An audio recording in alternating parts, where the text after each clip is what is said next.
This is Ann Holmes with a quick tip on how I join the ends of my binding. I don't sew them together.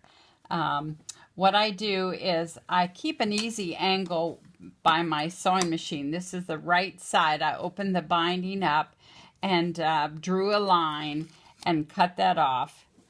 And then for the second piece, I keep this open, bring the second piece up and open it, and just make sure that I'm going to have at least a half an inch or a little more so that it overlaps. And I use my easy angle again, cut that off. I use glue stick then to turn under a seam allowance, or just a just a seam allowance. Just fold that under. Doesn't have to be quite a quarter of an inch, but there you go.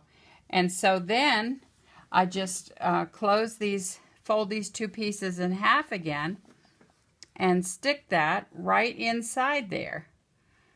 I don't sew them together. I just lay them together. Make sure they're nice and flat. Just make sure that this is nice and flat. And I put a couple pins here. Make sure that is laying in there nice and flat. Put a couple pins there. And then I can finish this by hand. When I'm turning back the binding by hand, I can just finish that. I made 3-inch wide binding, and I'm stitching it 3/8 of an inch from the raw edges.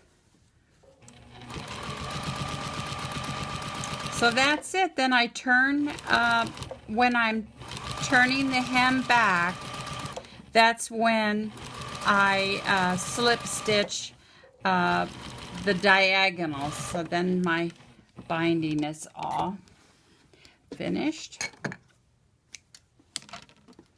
Take those pins out, turn it back,